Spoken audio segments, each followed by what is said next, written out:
Hey guys, welcome back to Tamiya Legends, and once again, thank you for stopping by. So it's the next instalment of the Tamiya DB-01 Durga. So I'll put a link in the description to this full build. Really happy with it. Quite a different build for me, dual belts, but went together really well. So in this video, we've got the hop ups to add to it. But just before I start, or just before I show you those, I'll give you this sneak preview of the body shell. It's actually currently winging its way from Spain to me. So I've had it professionally painted by Attack RC in Spain. And as you can see from that picture, he's done a superb job. So we're obviously going to have a full TRF looking Durga, which I've not seen before. Cost a lot of money, that paint job, but I think once it's there and it's got the TRF stickers on it, it's going to look awesome. So the hop ups we've got for it are very basic, to be honest. The first one is the DB-01 slipper clutch. I believe that's an absolute must for this car. It's pretty cheap. Part number 54018. Now I have to be very honest, I've never ever fitted a slipper clutch. I've never built one, never fitted one. So I'm quite looking forward to this to see how it goes together. So that's the first upgrade. The second one I went for, now this is more for looks than performance, I've got to be honest, but I got the front and rear shock towers carbon. And the reason I went for them was because we're obviously upgrading the shocks, because we've spent the money on a TRF paint job. So we've got the aeration, brand new set of aeration shocks to go on it. Now these are great shocks. But I do prefer the Tamiya big bore shocks, the TRF big bores, which I've got a brand new set for. But what I did notice about the TRF 501X is, because that's what I'm basically making it look like, is obviously it comes with these shocks as standard, and the little bits of the colour and the white springs and the whole aesthetics of these shocks really suit this car. So that's why I went for these shocks. Performance wise, they're top notch.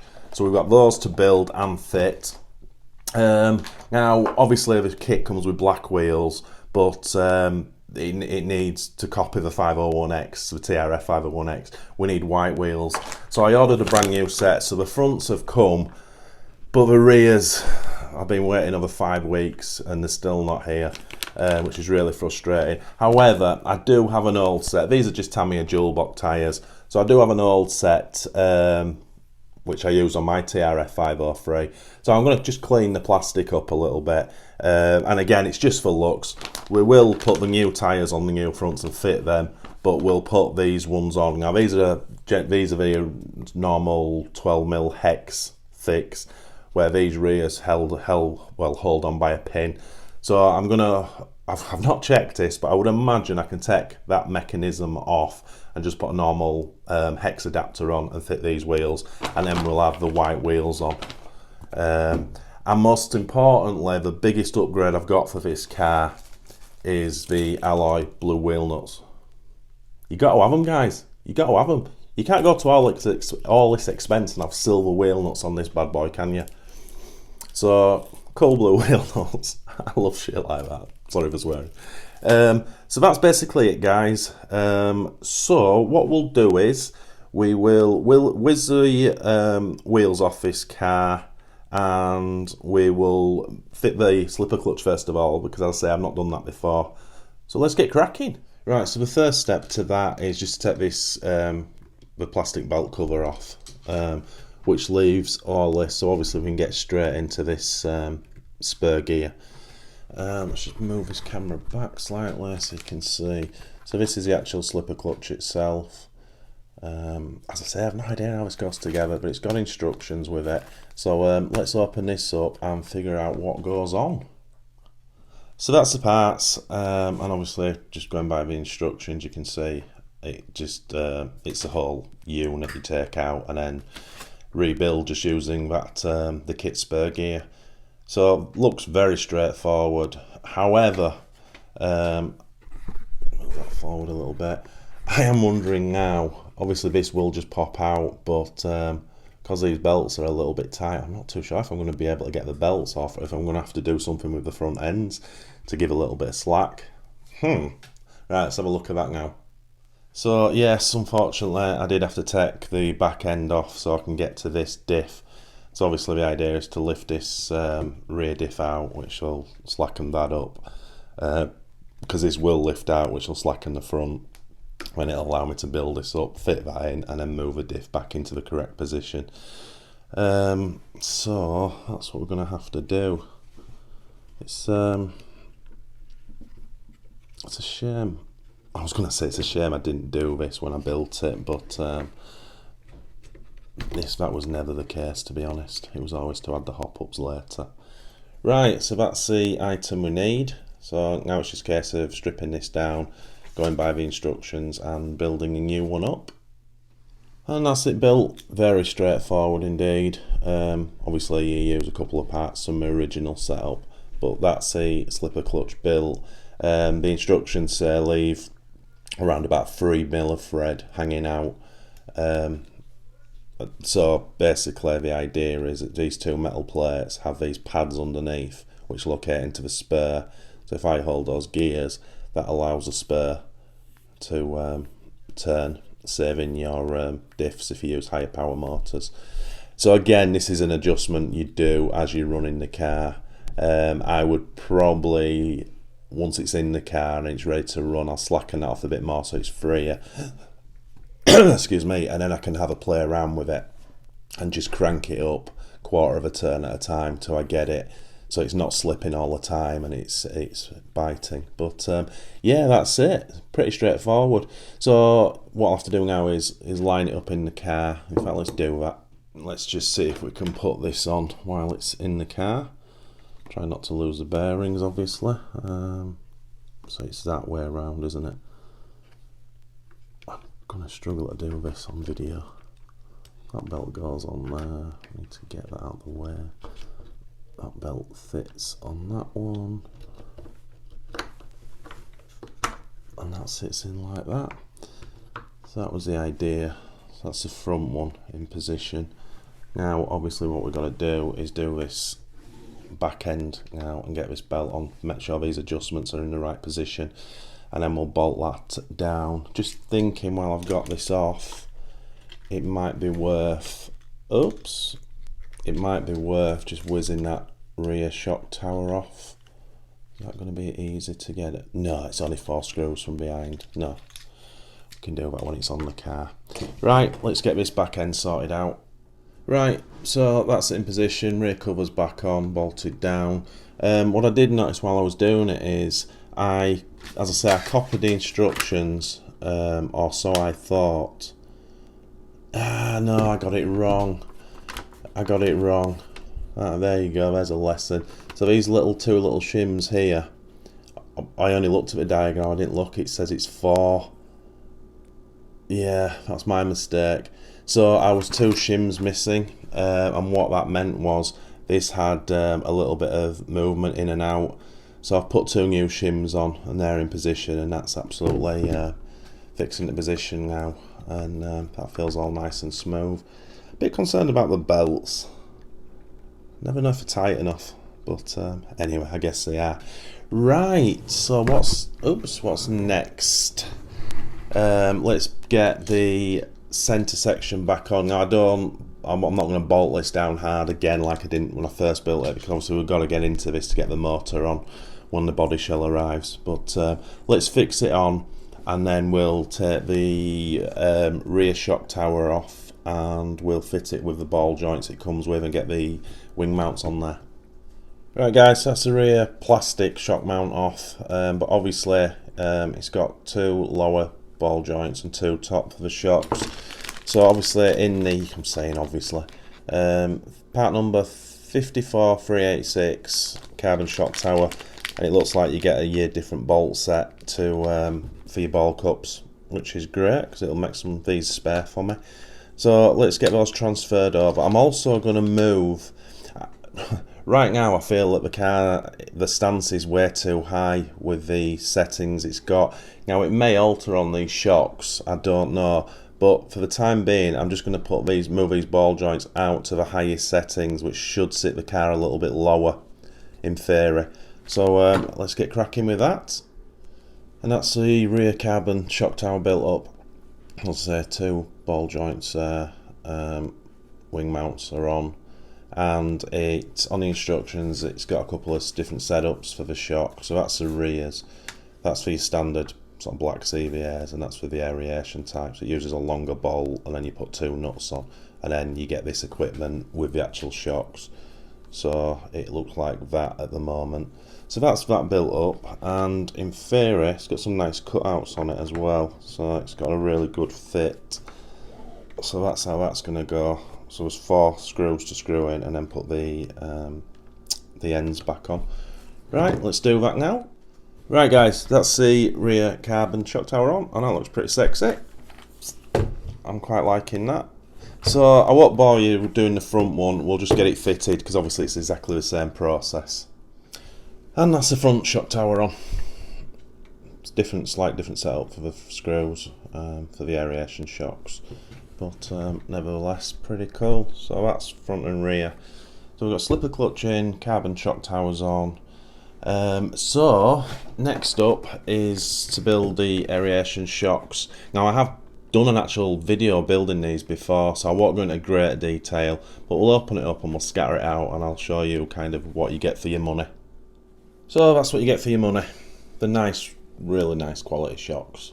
Obviously metal bodied. The white springs make them look so much better in my opinion for the sort of bling factor. So obviously you get your plastics, pistons, I think that's mostly your mounting gear, shock body tops and bottoms.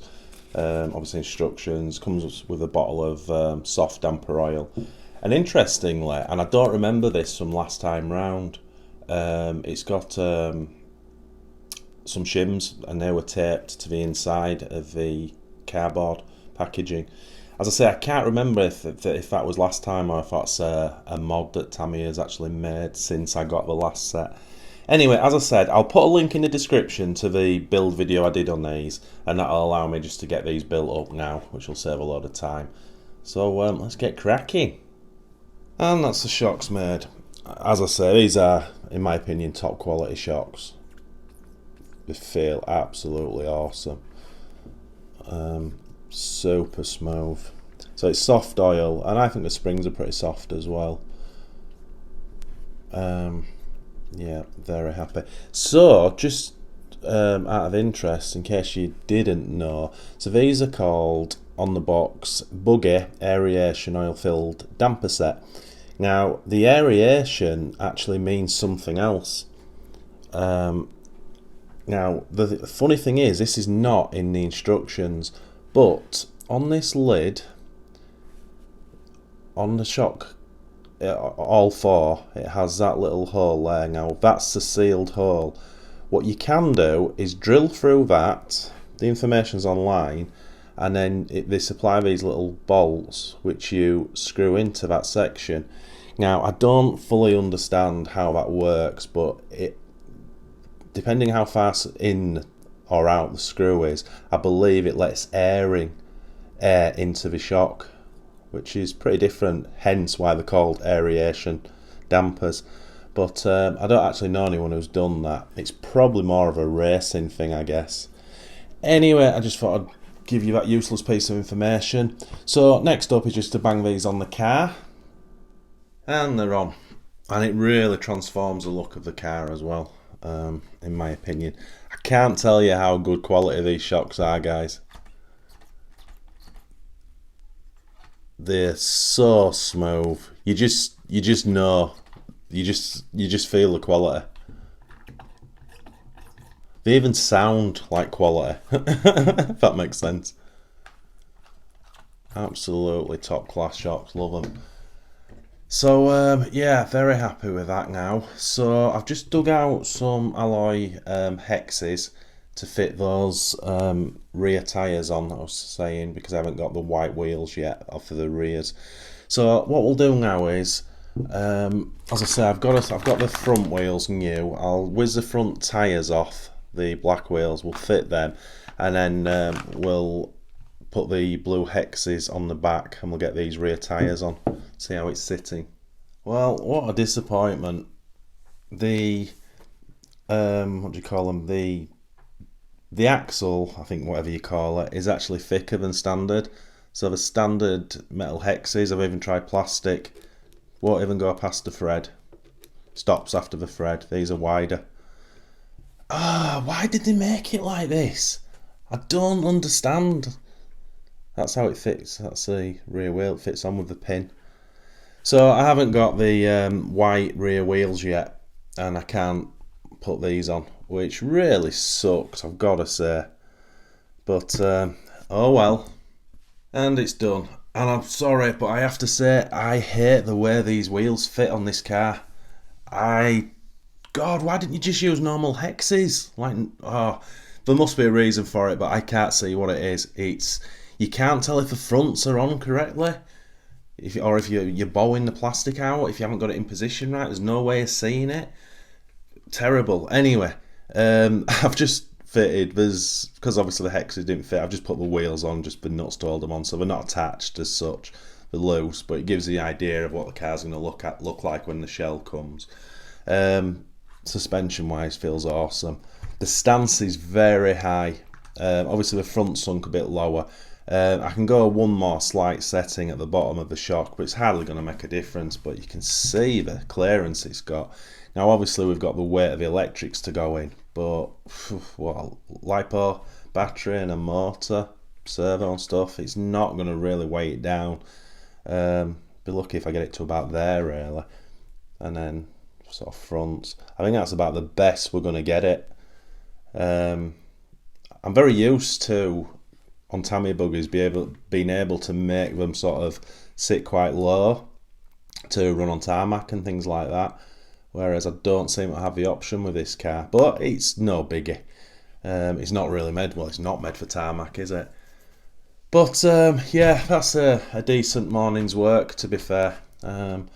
Just waiting for that gorgeous body shell to arrive now.